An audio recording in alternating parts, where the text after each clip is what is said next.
도약성경 1209페이지 에스겔 37장 11절부터 14절까지 말씀을 우리 같이 한 목소리로 읽겠습니다. 또 내게 이르시되 인자야 이 뼈들은 이스라엘 온 족속이라. 그들이 이르기를 우리의 뼈들이 말랐고 우리의 소망이 없어졌으니 우리는 다 멸절되었다 하느니라.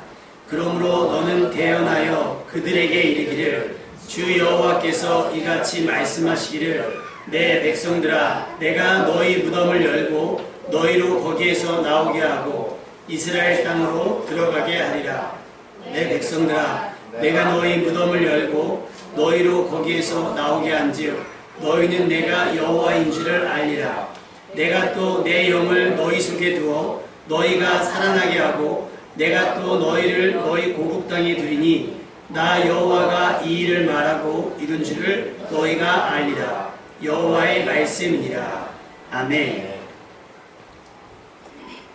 어떤 사람이 길을 가다가 자기가 보려고 했던 것은 아닌데 보지 말아야 할 것을 보게 됐을 때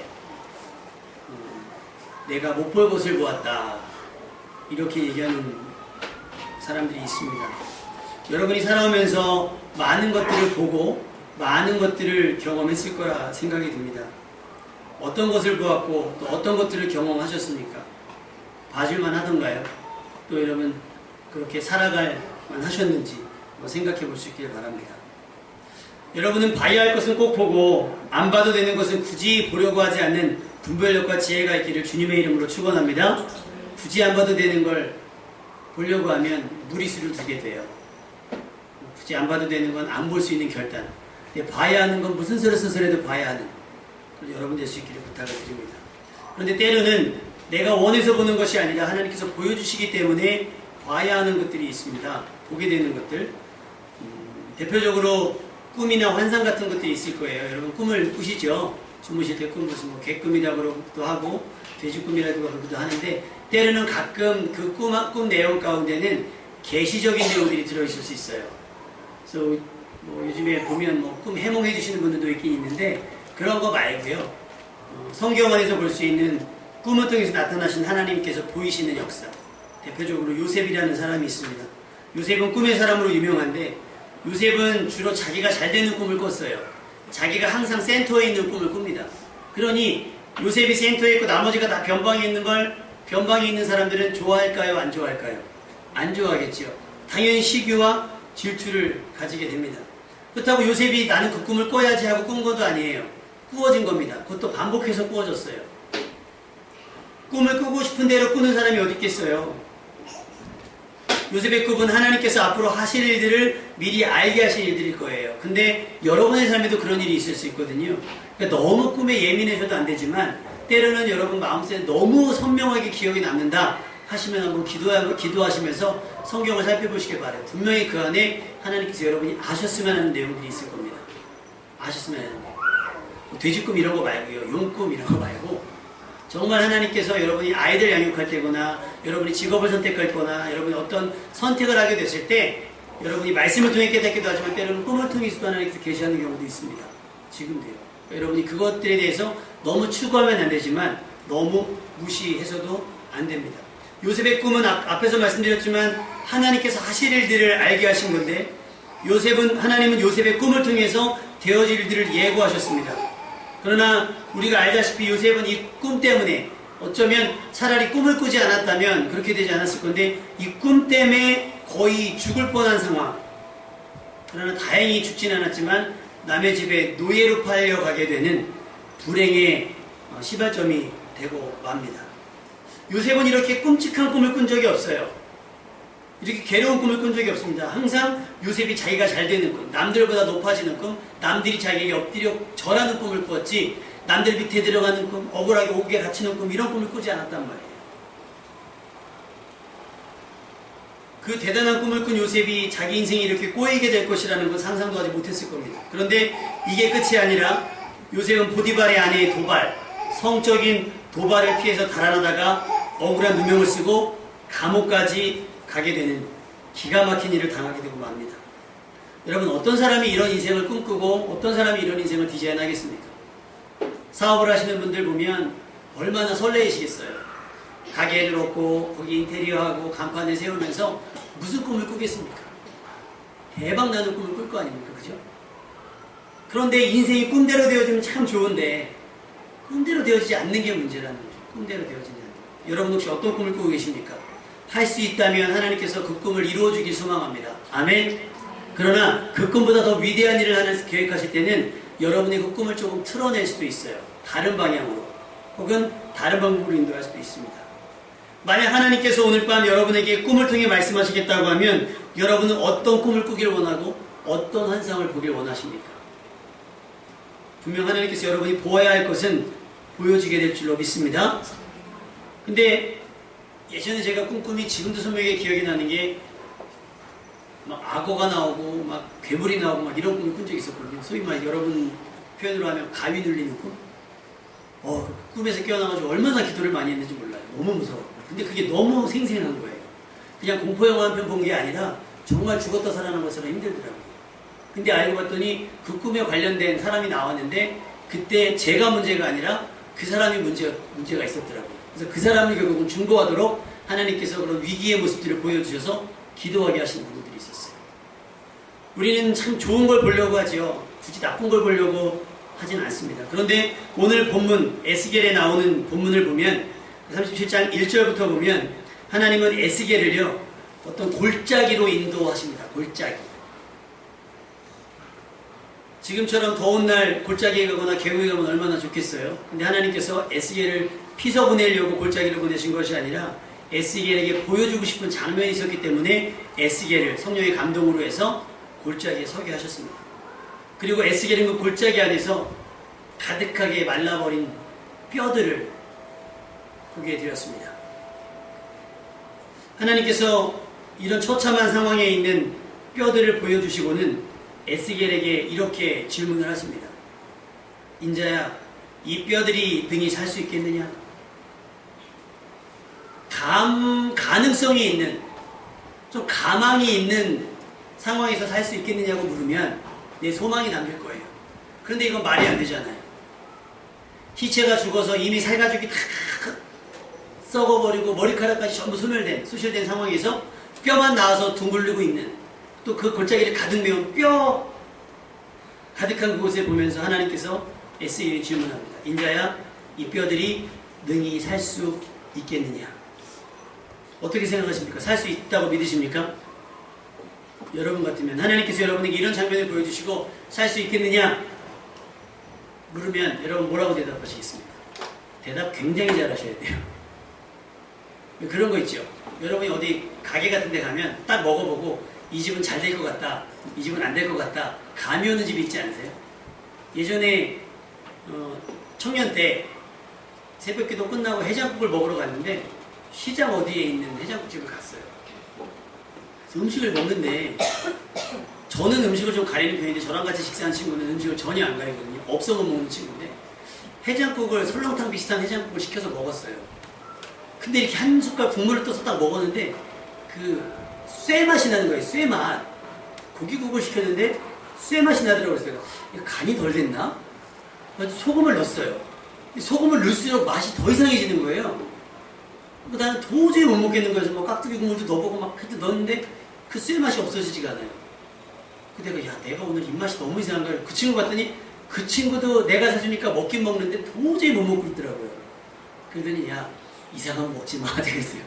도저히 못 먹겠어 먹지 말더니 제가 웬만한 거 다 먹는데 이거 도저히 못 먹겠다는 거예요. 그리고 딱 나왔어요. 나오는 소리가 첫 마디 하는 게 뭐냐면 이 집 장사 되겠니 이거?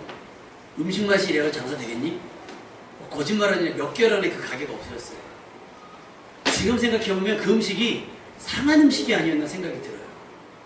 그러니까 팔다가 남은 걸 또 끓이고 팔다가 남은 걸 또 끓여가지고 소위 말하면 우려냈는데 이것이 상한지 모르고 파는 거죠. 와, 그걸 생각을 하니까 그 생각이 나는 거예요. 만약에 저한테 그 집에 가서 이 음식을 한 그릇 다 먹을 수 있겠느냐 물으면 저는 못 먹겠다고 그럴 거예요. 그죠? 한번 맛보면 알잖아요. 상태를 보면 안단 말이에요. 상태를 보면. 근데 지금은 어떤 사람이 신음을 하고 있는 것도 아니고 사람이 어떤 뭐 가능성이 있는 게 아니라 이미 죽었어요. 이미 없는 뼈만 남은 상황에 살 수 있겠느냐고 물어요. 최소한 호흡기 정도는 좀 차고 있어야 뭔가 승부를 한번 내보지 않겠습니까? 신앙을 고백하든지. 근데 이미 죽어버린 데다 살조차 다 발라져 버려서 아무것도 없는 뼈에게 우리는 어떤 기대를 하지 않습니다. 한번 생각해 보세요. 어제도 우리 그 애들이 치킨 신방 가가지고 치킨을 먹었거든요. 치킨 먹고 나면 뭐 남죠? 뼈 남고 뼈 붙잡고 기대해 보세요. 다시 닭이 되든지. 그죠? 닭뼈를 아까워하시는 분들 별로 없잖아요. 족발 드셔보셨죠? 저는 예전에 족발 시켜 먹으면 그게 다 족발인 줄 알았어요. 고기인 줄 알았어요. 근데 이렇게 한 줄 다 걷어내고 나면 뼈잖아요. 와. 안타깝다고 배가 고프다고 입맛 버렸다고 이 뼈를 붙잡고 간절하게 40일 금식해봐요. 그게 돼지가 되는지. 그렇게 기도하는 사람은 없습니다. 상식적으로. 근데 하나님께서 지금 에스겔에서 보여주신 뼈만 남은 상태, 골짜기에 가득한 뼈만 남은 상태를 보면서 살 수 있겠느냐라고 묻고 있습니다. 근데 여기서 우리가 생각해 봐야 할 것은 이 뼈가 살 수 있느냐 없느냐의 문제가 아니에요. 왜 이 뼈들은 이곳에 이 흉측한 모습으로, 이 처참한 모습으로 모여져 있는가? 그것을 먼저 생각해 봐야 됩니다. 왜 그 뼈들은 매장도 해줄 사람이 없을 만큼, 왜 그 뼈들은 그냥 골짜기에 돌아다니는 돌멩이처럼 거기에 그렇게 틀어져 있었는지, 누가 나 그들을 장례 치러줄 여력도 없었는지, 왜 그 지경까지 되었는지 생각해 봐야 합니다. 하나님은 그 뼈들의 정치를 이렇게 말씀하고 있습니다. 이 뼈들은 이스라엘에 온 족속이다. 이스라엘은 자신들의 당한 처지를 보면서 이렇게 말했어요. 우리의 뼈들이 말랐고 우리의 소망이 없어졌으니 우리는 다 멸절되었다. 완전 망했다. 라고 얘기하는 거죠. 사람이 부정적이어서 그렇게 얘기하는 게 아니라 정말 가망이 없는 거예요. 정말 가능성이 없기 때문에 그렇게 이야기한 겁니다. 이스라엘 상태는 어땠는가요? 북이스라엘은 이미 BC 722년에 아수르에 의해서 멸망을 당했습니다. 그리고 어떻게 남아있던 남유다는 바벨론의 침공에 의해서 전쟁에서 BC 586년에 참혹하게 멸망당했습니다. 멸망당하기 전에 1차로 다니엘과 그 사람들을 비롯해서 1차로 포로로 잡혀가고 이 에스겔 선지자와 여호와긴 왕이 2차로 잡혀가고 나머지 3차가 오게 되는데 지금 2차로 있을 때 에스겔 선지자는 그때 상황. 바벨론이 이미 예루살렘을 다 정복해버리고 함락시키고 난 다음에 포로로 잡혀간 거예요. 쉽게 말하면 일본 유대인으로 들어왔을 때 남아있는 사람이 있는 반면에 일본으로 넘어간 사람들 있잖아요. 끌려간 사람들이 있을 거예요. 그 사람들에게 에스겔이 복음을 전하는 사람이었어요. 선지자였단 말이에요. 그리고 그 에스겔에게 하나님께서 뼈들을 보여주면서 이게 이스라엘의 모습이다 라고 말씀하고 있습니다.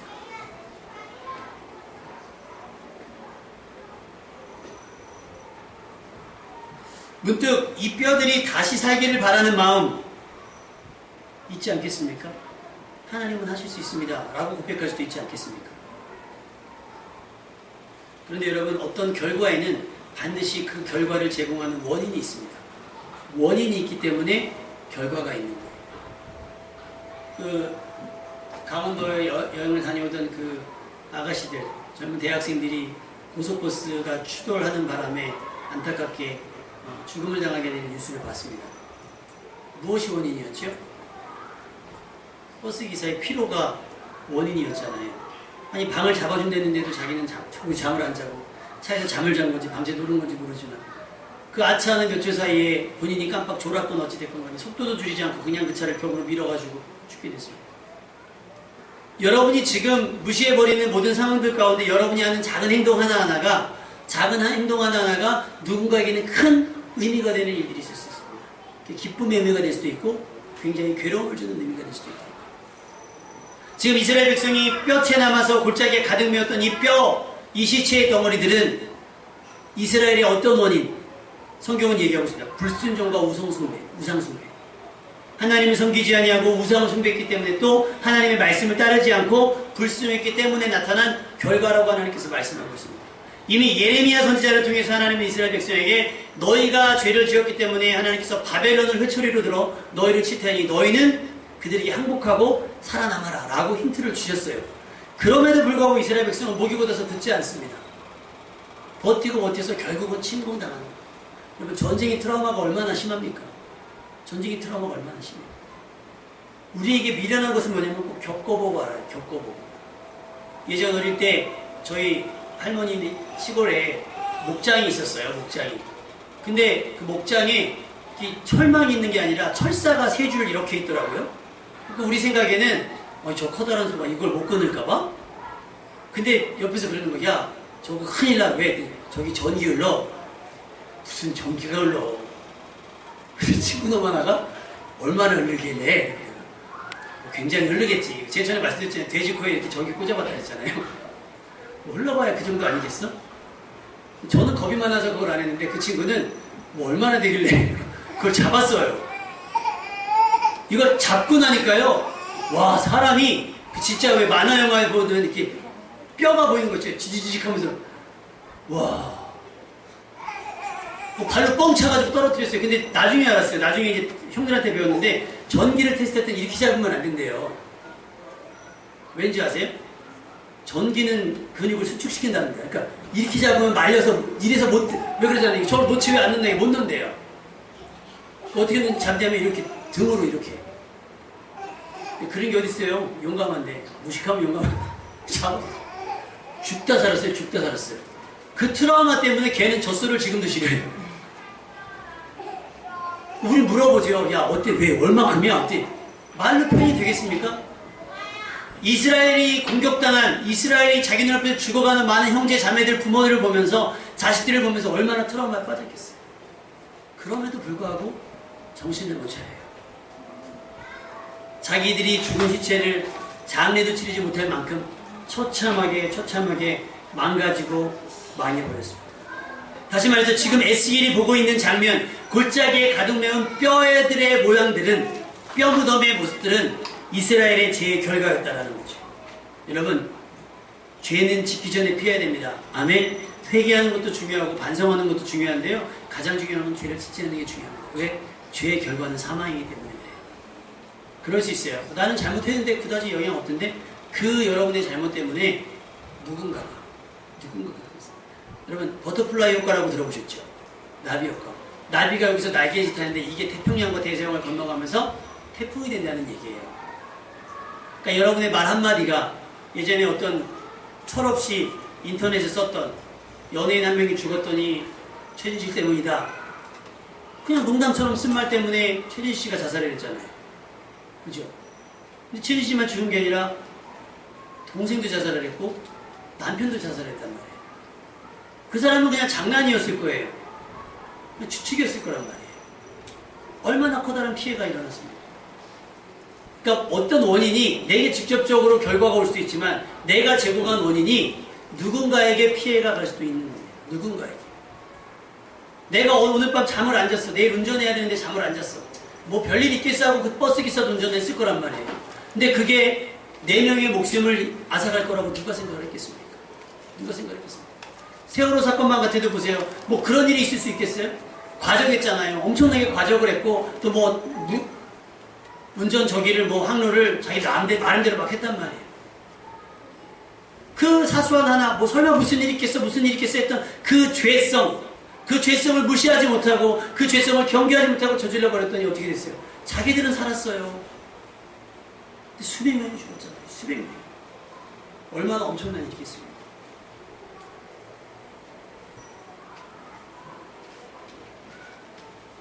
만약에 이미 저질러버린 죄가 있다면, 여러분이 실수들이 있다면 빨리 회개하시고 바로잡을 수 있길 바랍니다. 아멘. 여러분의 그 제공했던 원인이 누군가에게 피해가 되지 않도록, 여러분이 제공했던 원인이 여러분의 자식에게 피해로 대변되지 않을 수 있도록 여러분이 수습하세요. 다른 법 없습니다. 이미 지나간 일을 어떻게 수습하겠어요? 기도하셔야죠. 회개하셔야 됩니다. 그래서 바로잡으셔야 됩니다. 그런데 우리는 그런 생각해요. 저지르고 나면 깨달아요. 근데 왜 저지르기 전에는 그 생각이 안 날까요? 학생들한테 물어보세요. 언제 공부할 마음이 생기는지, 언제. 원래 정상적이라면 시험 보기 전에 공부할 마음이 생겨야 되잖아요. 희한하게 그때는 되게 바쁘고 다른 생각들이 많이 했다가 공부할 마음이 언제 다시 생기냐면 성적표 나온 다음에 시험을 보고 난 다음 날 내가 시험 보고 나서 망하고 났다는 걸 알고 나서 이제 공부해야지. 이 마음이 계속 가야 되는데 이 마음이 어떻게 돼요? 세상과 타협하면서 또 틀어져요. 우리 꼭 망한 다음에 정신을 차려요. 여러분 건강할 때 정신 차릴 수 있기 바랍니다. 아멘. 건강할 때 건강을 지키시고 가족의 평화를 때 그 평화를 지켜나가십시오. 그게 지혜입니다. 그게 지혜예요. 하나님께서 에스겔에게 물었을 때 에스겔이 이렇게 대답합니다. 하나님 잘 모르겠습니다. 하나님은 아십니다. 하나님은 아십니다. 왜? 섣불리 살 겁니다. 근데 뭐 때문에 망했다 그랬어요? 죄 때문에 망했는데 어떻게 살려요? 못 살립니다. 어떻게 살 수 있습니까? 하나님을 무시하는 게 되는 거잖아요. 에스겔이 지혜롭게 대답합니다. 하나님께서 아십니다. 이들이 살고 죽으면 누구에게 달렸다고요? 하나님께 달려있다라고 선언을 한 겁니다. 그때 하나님께서 에스겔에게 내가 내게 말을 줄 테니 너는 대언하여서 저 뼈들에게 명령을 하고 해요. 37장 1절부터 보시면 그게 나옵니다. 에스겔은 하나님께서 주시는 말씀에 따라 대언했습니다. 그랬더니 7절, 8절, 37장 7절, 8절에 보니까 무슨 일이 뼈들이 서로 연락하여 흩어졌던 뼈들이 서로서로 자기 뼈를 찾아서 맞춰지기 시작했습니다. 맞춰지기 시작하더니 모양을 갖춘 뼈들에게는 살이 붙기 시작하고 근육이 붙기 시작하면서 모양을 갖춰주기 시작했습니다. 힘줄이 생기고 살이 오르며 그 위에 가죽이 덮이기 시작했습니다. 그랬더니 하나님께서 다시 말씀하십니다. 생기야 사방에서부터 와서 이 죽음을 당한 자에게 물어 살아나게 하라. 여러분 몸뚱이만 있다고 해서 산 거는 아닐 거예요. 그래서 우리가 아이들에게 뭐라고 얘기하죠? 아이들에게 너 생각이 있어 없어? 너 왜 멍 때리고 있어? 왜? 몸만 있다고 산 것은 아닐 거예요. 몸은 회복시키셨어요. 말씀으로 몸은 회복시키셨습니다. 그 다음에 이 몸이 사람 되게 하는 건 뭐예요? 생기라는 거예요. 이 생기가 어디 나와요? 성경에 창세기에 나오죠. 하나님께서 흙으로 사람을 지으시고 그 코에 생기를 불어줘. 근데 이 생기가 어디 있대요? 사방에 흩어져 있는 생기가 있더라는 거예요. 여러분이 살 수 있는 생기가 여러분의 주변에 많을 줄로 믿습니다. 아멘. 그 생기가 여러분에게 모여져야 여러분이 살 수가 있는 거예요. 그리고 우리는 이 생기를 성령이라고도 말합니다. 여러분 몸만 있다고 해서 산 것은 아닐 겁니다. 성령이 여러분에게 충만해야 될 줄로 믿습니다. 아멘. 그래야 여러분이 정말 살아있는 사람이 되는 거예요. 생기가 그들에게 들어갔어요. 그들이 곧 살아났습니다. 일어나 섰습니다. 그리고 봤더니 성경은 이렇게 얘기해요. 극히 큰 군대더라. 할렐루야. 마른 뼈 전혀 쓸모없고 보기도 끔찍했더니 마른 뼈 이 뭉치들이 뭐가 됐어요? 이제는 하나님의 말씀으로 말미암아 또 하나님께서 부어진 생기로 말미암아 극히 큰 군대가 됐다는 거예요. 할렐루야. 여러분이 주님의 말씀을 만나면 여러분이 하나님의 말씀을 들으면 군대처럼 쓸모있는 필요로 하는 인생이 될 줄로 믿습니다. 아멘. 여러분이 생기처럼 생기가 여러분 안에 담아지고 성령이 여러분 안에 담아지면 여러분이 하나님께 쓰임받을 수 있는 극히 큰 군대가 될 줄로 믿습니다. 흙이었던 사람을 사람 되게 했던 그 생기가 아무런 쓸모없었던 도무지 어떤 희망조차 찾아볼 수 없었던 마른 뼈가 가득했던 골짜기에 이제는 누가 감히 상상이나 됐겠습니까? 군대를 모아주셨어요. 군대가 되셨어요. 이것이 우리에게 소망이 될 줄로 믿습니다. 아멘. 이것이 우리에게 소망이 되는 거예요. 우리는 할 수 없으나 하나님께서는 하실 수 있습니다. 지금 여러분의 상태는 아무런 문제가 되지 않아요. 여러분의 지금 처해진 환경과 여러분의 형편이 어떻습니까? 잘 생각해 보세요. 혹시 마른 뼈와 같은 상태이진 않습니까? 아직 끝나지 않았습니다. 하나님께서 여러분에게 말씀하고 있습니다.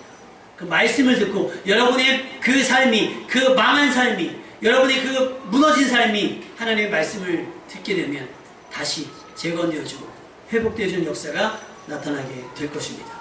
하나님께서 내게 말씀하시면 쓸모없던 나의 삶이 하나님의 큰 은혜로 변화될 줄로 믿습니다. 죽은 자와 같았던 사라의 태를 여셔서 자녀를 갖게 하셨죠. 이미 죽어서 썩어 냄새나던 나사로를 무덤에서 꺼내어 살게 하셨습니다. 마른 뼈와 같은 이스라엘을 군대로 바꾸시고 또 무덤에서 꺼내어 다시 이스라엘 땅으로 들여보내시겠다고 장담하신 하나님께서 우리의 하나님 되신다는 게 얼마나 다행인지 모르겠습니다. 여러분, 그러면 여러분의 형편과 상황과 처지 때문에 너무 크게 낙심했고 절망했어도 아직 끝나지 않았습니다. 하나님께서 여러분을 도우실 겁니다. 어떻게 도우실까요? 첫째, 하나님께서 여러분에게 말씀하게 하십시오. 하나님께서 여러분에게 말씀하실 때 그 말씀을 들으십시오. 그 말씀이 여러분의 마른 뼈와 같은 상황에 살이 되고 피가 되고 근육이 되고 생기를 담을 튼튼한 그릇이 되게 할 겁니다. 말씀 앞에 서십시오. 말씀을 펴시고 말씀을 읽으십시오. 하나님의 말씀은 살아있습니다. 여러분을 고칠 수 있습니다. 여러분이 어떤 병에 있든지 여러분이 어떤 상황에 놓여 있든지 하나님의 말씀이 여러분에게 답이 되고 약이 될 겁니다. 하나님께서 여러분에게 말씀하십니다. 들으셨다면 순종하시길 바랍니다. 아까 말씀드렸던 것처럼 모든 일어난 일들에게는 그에 합당한 원인이 있어요. 이스라엘 백성이 이렇게 마른 뼈가 됐던 원인은 뭐예요? 말씀을 순종하지 않았기 때문에. 그러니까 그 원인을 바꿔야 되죠. 원인을 바꿔야 되죠. 그 드라마 뭐죠? 그 시간 이렇게 바꾸는 거 뭐죠? 제 선생님 그거? 뭐 무전기 나오는 거 시그널 그런 류가 요즘에 그 타임머신 비슷한 거 되게 많잖아요. 우리 세대는 우리 아버님 세대 우리 세대는 집사님 세대는 백투더 퓨처 시대 아닙니까? 차 타고 막 과거로 돌아가는 거 우리 그런 시대인데 요즘에는 그렇게 복잡하게 안 가고 해서 무전기로 하더라고요. 무전기로 과거와 현재가 연결이 돼서 현재 일어난 해결되지 않은 문제들 현재 일어난 가슴 아픈 일들을 뭘로? 과거로 돌아가서 과거를 고치니까 뭐가 바뀌어요? 현재가 달라지더라는 거죠. 원인을 바꾸면 뭐가 바뀌겠어요? 원인을 바꾸면 결과가 달라질 겁니다. 그러니까 여러분이 결과를 바꾸려고 애를 쓰는 게 아니라 이 왜 이런 결과가 났을까 원인을 발견해서 원인을 고칠 수 있길 바랍니다. 아멘? 막 여기서 피가 철철철철 나는데 여기다 계속 빨간 약만 바르고 데일밴드만 붙이면 되겠습니까? 왜 피가 나는지를 발견해야 그 원인을 고쳐야 저기 되지 않겠습니까? 제 예전에 우리 학생들 우리 금표 선생님 학생부 때 저쪽 광림수도원이라는 기도원에 수련회를 갔다 왔어요. 근데 거기서 독감이 들어왔어요. 독감이. 그래서 다 살았는데 마지막 날 제가 걸려가지고 광림수도원에서 오산까지 오는데 제가 운전을 하고 왔는데 광림수도원에서 내려와서 첫 번째 신호까지 기억이 나고 오산까지 도착했을 때 기억이 하나도 없어요. 지금도 어떻게 왔는지 기억이 안 나요. 그러니 담임 목사님께서 운전했던 사람이 다 죽어가니까 급하게 여기 오산 중원사거리에 있는 녹십자의원이라고 있죠. 녹십자의원. 거기를 데려갔어요. 근데 뭐 몸은 죽겠는 거예요. 막 온몸이 아파가지고 그때 저를 딱 침대에 눕히더니 의사가 배를 딱 눌러보더니 아파요.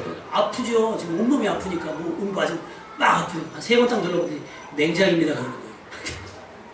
맹장입니다. 그래서 제가 목사님 손잡고 목사님 몸살. 저 거기 있었다면요. 감기 몸살로 가가지고 맹장 수술해 버렸어요. 목사님 이건 아니에요. 몸살이에요. 그래서 탈출을 했죠. 탈출해가지고 다른 병원 가가지고 주사 맞고 났어요. 지금 생각에 아찔한 거예요. 야, 거기는 감기 걸려서 가서 맹장을 띄고 코가 막혀서 가도 맹장을 띄고 기침을 하고도 맹장을 띄고 나중에 알고 봤더니 그 병원이 그렇더라고요. 배 아파서 설사를 해서 병원을 가도 맹장을 띄고 소화가 안 돼서 변비로 가서 맹장을 뗀대요. 거기 맹장 수술하면 일주일 입원하니까 그게 간다는 거예요. 말이 안 되잖아요. 우리가 그런 것 같아요. 원인은 생각하지 않고 무조건 내 만족되는 것만 하려고 그래요. 일단 이 상황만 피하려고 그래요. 여러분 마른 뼈가 무슨 상황만 피할 수 있겠습니까? 못 피하죠. 말씀에 대면하셔서 여러분 내가 이 말씀에서 얼마나 벗어났는가를 생각해 보십시오. 여러분 말씀에서 내가 얼마나 빗나갔는가를 생각해 보십시오. 그리고 돌아오십시오. 그러면 회복됩니다. 아멘. 말씀과 가까워져야 돼요. 두 번째, 기도하셔야 됩니다. 사모하며 기도하십시오. 예수님을 버리고 도망갔던 제자들이 다시 제자가 됐던 게 뭐예요? 성령이에요. 성령님 임했기 때문에 다시 제자가 됐어요. 근데 성령이 어떻게 임했어요? 오직 기도에 힘쓸 때 성령이 임했습니다. 여러분, 가죽만 입으면 되겠습니까? 겉만 만지르르한 죽어있는 사람처럼 되면 되겠습니까? 생기가 들어와야죠. 기도하셔야 됩니다. 아멘? 기도가 숨이라고 그러잖아요. 기도가 숨이 들어와야 살아요. 왜 이렇게 의식 없는 사람들 보면 하는 거 아세요? 응급조치 왜 하시는 줄 알아요? 숨을 못 쉬니까. 해보셨습니까, 이거? 병원에 있을 때, 병원에 잠깐 근무할 때 해봤거든요. 근데 이걸로는 안 하고, 엠브라고 이렇게, 여러분, 그 의학 드라마 보면 이렇게 동그랗게 생긴 거 있죠? 입에다 물을 짜는 거. 이게 이거보다, 입으로 하는 것보다 훨씬 빠르거든요? 근데 그게 얼마나 빡빡한지 몰라요. 손가락에 쥐가 옵니다. 한 10분 짜면. 그게 왜 그러겠어요? 공기가 안에서 돌지 않으면 뇌가 져요, 뇌가 쉬면 죽은 거잖아요. 그러니까 여러분, 기도하지 않으면 몸은 멀쩡한데 안에서 뭐가 죽어가요? 뇌가 죽어가는 거예요. 다시 말하면, 기도하지 않으면 육신은 살 수 있어요. 그런데 영혼이 죽어간다는 거예요. 기도하셔야 됩니다. 때로는 여러분, 기도하는 시간을 만드셔서 기도하셔야 돼요. 그리고 마지막, 여러분, 예배 드리셔야 됩니다. 에스겔서 48장에 보면 예배를 명령을 했어요. 다시 내게 나와요. 여호와의 영광이 성전을 떠날 때요. 왜요? 예배를 드리지 않으니까 있을 필요가 없는 거예요. 떠나야죠. 떠나야 됩니다. 어제 장보러 마트를 갔어요. 그런데 이렇게 그 시음 하잖아요. 이렇게 커피 시음 있더라고요. 저는 아메리카노 안 좋아하거든요. 그래서 저희 안 사람은 아메리카노 주세요. 근데 이거 주시는 분이 그거 하시는 분이 우린 쳐다도 안 보고 다른 사람 얘기하면서 아메리카노 딱 줘요. 이렇게 내가 안 사람이 제 거 주려고 믹스 하나 주세요 했더니 듣지도 않고 아메리카노 또 뽑을 수 있는 거예요. 뭐지? 아메리카노만 3잔 뽑았나? 신경질 나더라고요. 안 먹어. 알았어요. 커피 살 것도 아니지만 되게 무시당한 기분인 거예요. 거기 있을 필요가 없어요. 내가 요구하는 대로 나오지가 않으니까. 하나님은 여러분에게 예배를 요구하고 계세요. 하나님이 이 성전에 임재하는 이유는 여러분이 예배를 드리기 원하신단 말이에요. 근데 예배 드리지 않고 딴짓하면요. 나 여기 안 있어. 가는 거죠. 딴 데로 가는 거죠. 여러분 예배 자리에 있으셔야 됩니다. 아멘? 여러분 예배 자리를 지키셔야 됩니다. 그러면 성전에 갔을 때 하나님께서 딱 보시다가 다시 예배드리기 시작하네? 내가 그곳에서 영광을 받아야지. 내가 거기서 찬송을 들어야지. 우리 아이들이 찬양쳐. 그렇게 나오게 되는 겁니다. 여러분 요즘 여러분의 상태와 상황은 어떻습니까? 다들 그래요. 이렇게 더워. 여러분 나쁜 소식을 하나 전해드리면 내년은 더 더울 거랍니다. 일기예보가 맞질 않아요. 일기예보가 의미가 없어졌어요. 일기예보가. 근데 여러분 더 나쁜 소식은 겨울은 더 춥대요. 겨울은 더 춥답니다. 징조 같지 않습니까? 여러분 징조 같지 않으세요? 그 사람들은 어떻게 지내시네요. 뭘 어떻게 지내요? 땀 흘리면서 지내는 거예요. 어제도 예배 준비 다 하고 3시에 누웠는데요. 선풍기가 3시 반에 딱 끊어지잖아요. 그럼 3시 반에 눈이 딱 떠져요. 무슨 타이머 맞춰놓은 것처럼 에어컨 딱 꺼지면 눈 딱 떠지고 선풍기 딱 꺼지면 눈 딱 꺼지고 어느 날은 그냥 컨디션 딱 좋았는데 윗집에서 싸워가지고 깨지고 못 살겠더라고요. 사람들이 다들 그래요. 이러면 못 살겠다. 이러면 못 살겠다. 그럼 준비하셔야 되지 않겠습니까? 여기보다 더 좋은 곳에 가려고 준비하셔야 되지 않겠습니까?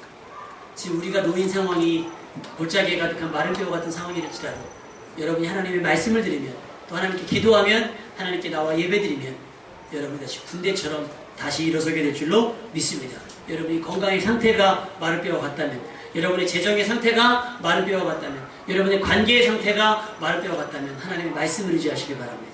그리고 하나님께 돌아와 은혜를 구하시면 하나님께서 여러분 극히 큰 군대로 세워주셔서 무용지물 있어도 쓸모없는 것들이 아니라 반드시 필요한 인재로 크게 사용하셔서 하나님의 나라를 여러분을 통해 확장하게 되실 것을 저는 믿고 간절히 주님의 이름으로 축원합니다.